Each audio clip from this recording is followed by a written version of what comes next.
O ministro da Defesa, José Múcio, afirmou que o pedido de Lula para que ele permanecesse na pasta, o Ministério da Defesa, foi um pedido de amigo.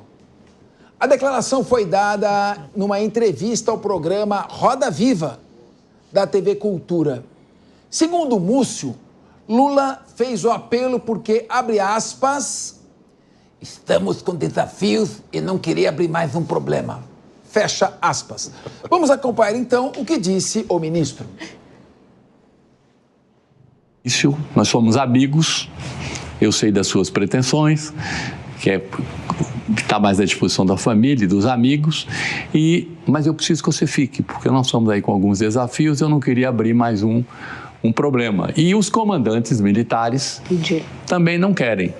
Mandaram pedir, falaram, não sei com quem, parece que houve interferência de algum ministro do STF, foi esse boato que correu e ele pediu que eu ficasse, pedido de amigo. Pois é, mas, presidente, não basta pedir, né? Porque ainda durante a entrevista, Múcio afirmou que o orçamento das Forças Armadas está entre os menores da América do Sul, com 8 mil quilômetros de litoral, com a Amazônia Verde e a Amazônia Azul, com as nossas fronteiras escancaradas. De acordo com o ministro, o Brasil enfrenta dificuldades financeiras para manter a estrutura militar e, abre aspas, não há dinheiro para absolutamente nada. Mas a gente pode pegar aí pelo menos uns 70 bilhões aí de emenda parlamentar, Lei Rouanet, mais os 6 bi que estão sendo desperdiçados nas estatais, com prejuízo das estatais, parece que sobraria um dinheirinho para investir na defesa nacional, né? Olha a Venezuela chegando aí.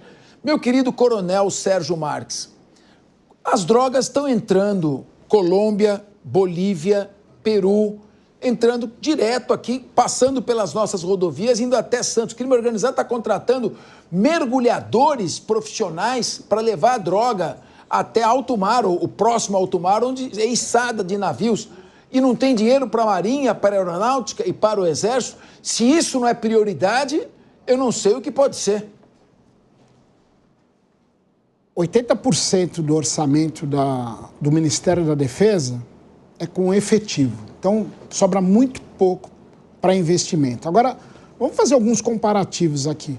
O Capês acabou de falar do chamado da nossa Amazônia Azul. São 3 milhões e 600 mil quilômetros quadrados, o que é equivalente ao região sul, região sudeste e região nordeste.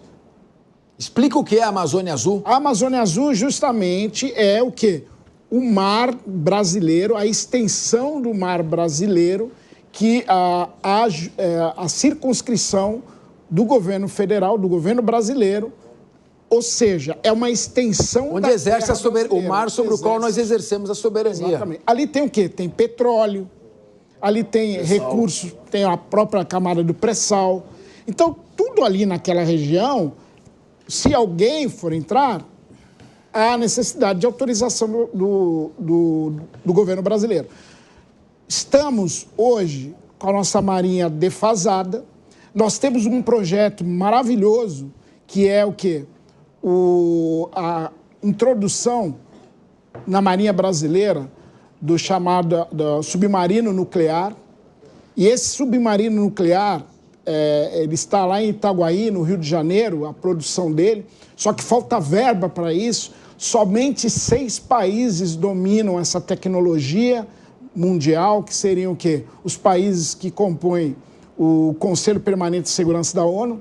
Então, seria o quê? Estados Unidos, China, Rússia, Reino Unido, França e mais a Índia. Somente 6 países. O Brasil poderia ser o 7º país. Existem inúmeras vantagens, como tecnologia agregada. Então, não só para movimentação do submarino, lembrando que é só a movimentação, o armamento é tradicional, mas o desenvolvimento dessa parte nuclear, também para medicina, que pode ser utilizada, para alimentos. Então, não investir nas Forças Armadas, não investir em defesa, são 360 mil profissionais que trabalham na defesa no Brasil, na aeronáutica, no Exército e na Marinha.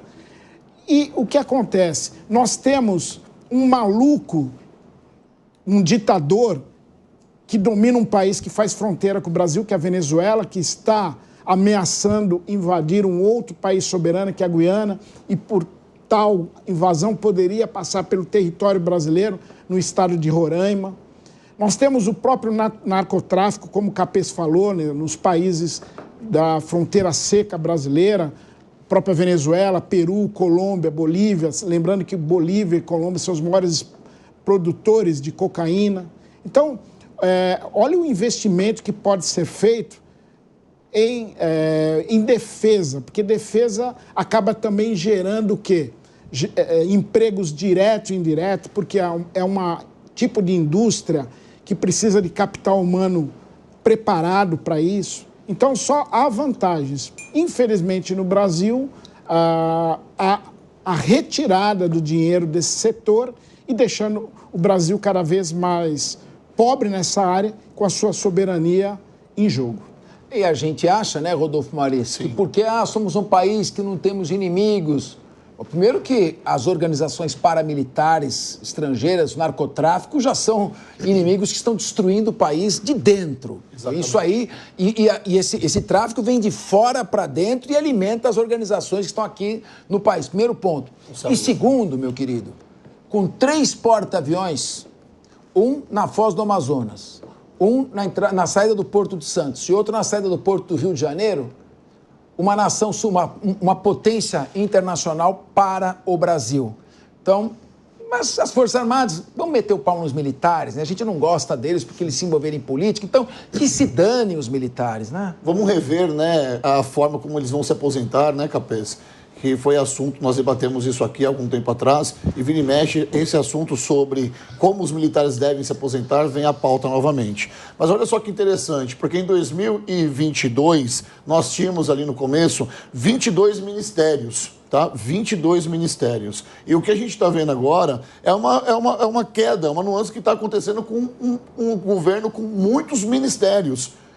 O Múcio veio a público falar que enfrenta as dificuldades financeiras porque não tem orçamento para a pasta dele. Sabe qual que é a pasta dele? Assim como a saúde e educação, é a defesa, que também tem ali os seus critérios. É uma das 3, é o pilar da nossa nação. Saúde, educação e a nossa segurança. E vem um ministro a público, num programa de repercussão nacional, dizer que não pode fazer muito, aspas aqui, porque são palavras dele, tá? Não posso fazer muito porque nós estamos sem verba, nós não temos dinheiro para nada, fecha aspas. É de deixar nós todos aqui, a população, boquiaberto. Será que não seria a hora do Lula, talvez, sentar com seus braços direitos ali, eu falei no plural, falei errado, sentar com o seu braço direito e rever tantos ministérios assim, 37 ministérios, saindo para 38, 39, começou com 37, foi para 38... Foi para 39 e daqui a pouco vai vir mais ministério. Eu acho que assim, tem que enxugar um pouco para sobrar mais dinheiro, fazer um novo planejamento, porque as Forças Armadas não podem ficar sem essa ressalva. E o Múcio, atendendo um pedido do Lula, já mostra ali que ele já não está muito satisfeito com a pasta. Ele mesmo foi bem contundente nisso. Eu só estou aqui porque estou atendendo um pedido pessoal do presidente da República. Minha querida Priscila Silveira, primeiro mandar um abraço aqui para o nosso colega Gustavo Segre, que está nos assistindo, sempre elegante, um nó de gravata mais bem feito da televisão brasileira, né? Um comentário sempre preciso. Priscila Silveira, eu volto a insistir nesse ponto. Ministério da Defesa é para defender o Brasil. E entre as forças que mais os atacam estão as organizações criminosas, o tráfico de drogas e o tráfico de armas que alimenta e enriquece as nossas organizações criminosas. Está na hora de parar com esse preconceito bobo contra as Forças Armadas, investir pesadamente para que elas, com a Polícia Federal, os Ministérios Públicos e a Polícia Militar, que é a reserva das Forças Armadas, possam atuar em conjunto. Porque o crime organizado está dominando todos os setores do país. Ele está lavando dinheiro a céu aberto na frente de quem quiser, com combustível, restaurantes, danceterias, serviço público de transportes, tudo que pode imaginar. E as forças nossas são insuficientes para isso. Por que não investir mais nas nossas Forças Armadas? Que preconceito bobo é esse? Sim, Capês, a gente vem falando disso há tempos, né?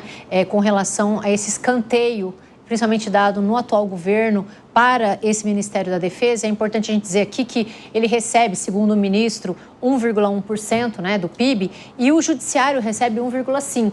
E como você bem colocou aqui há pouco, nós somos um país que não temos conflito. E, curiosamente, a OTAN determina que as nações que não tenham conflito recebam o porcentagem de 2%, no mínimo. Então, vai aumentar? Então, vai aumentar, mas atualmente, né, são 2%. Vai aumentar para quanto? Os Estados Unidos estão pedindo para 5%, para que ele permaneça. 5%. Sim. Já tem alguns países que, por exemplo, a Polônia já 4%.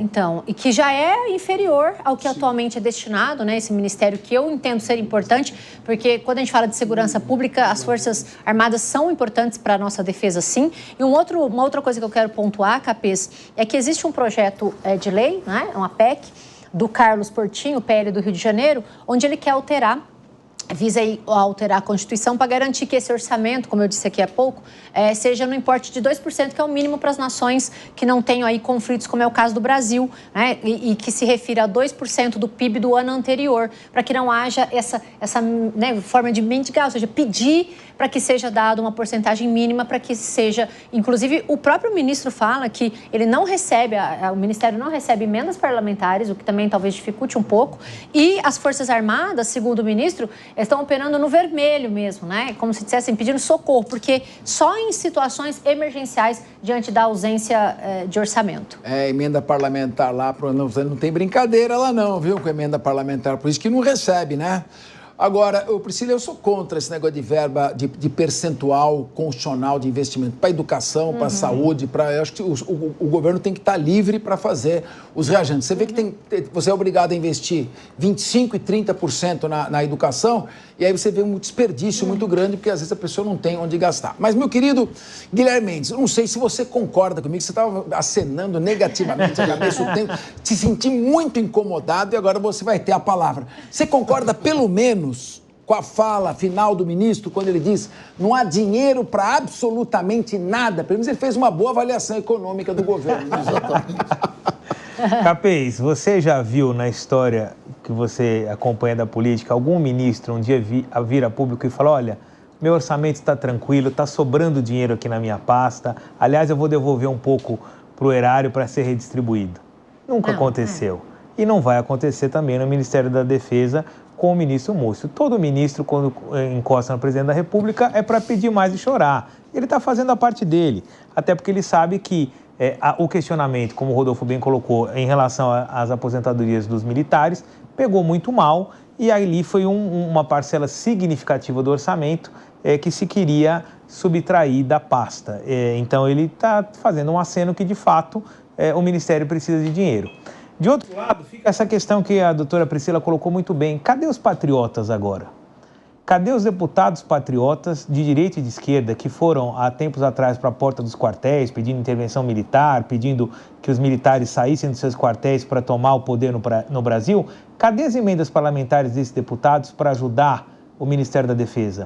Ou aí porque é um outro tipo de governo, agora não interessa mais ajudar, ou o Ministério da Defesa é partidarizado, as Forças Armadas são partidarizadas.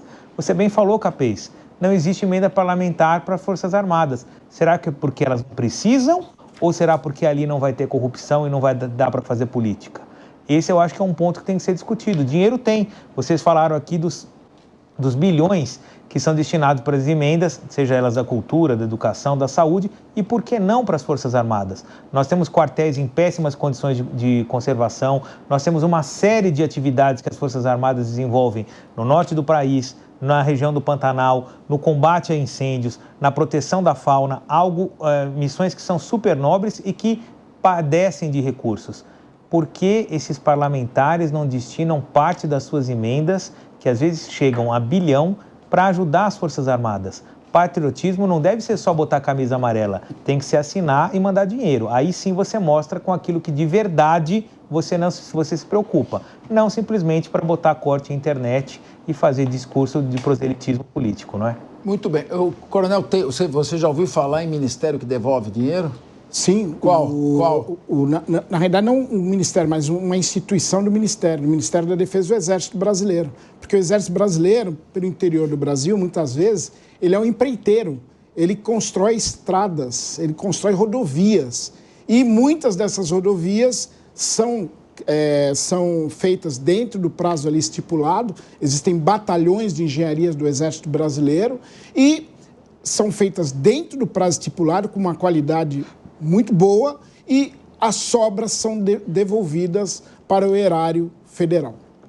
Muito bem. E você sabe, uma questão interessante também, do cartão corporativo de 2004 a 2022, nós gastamos quase 2 bilhões de reais de gastos do cartão corporativo da presidência. De que ano, desculpa? Bem, 2004 a 2022.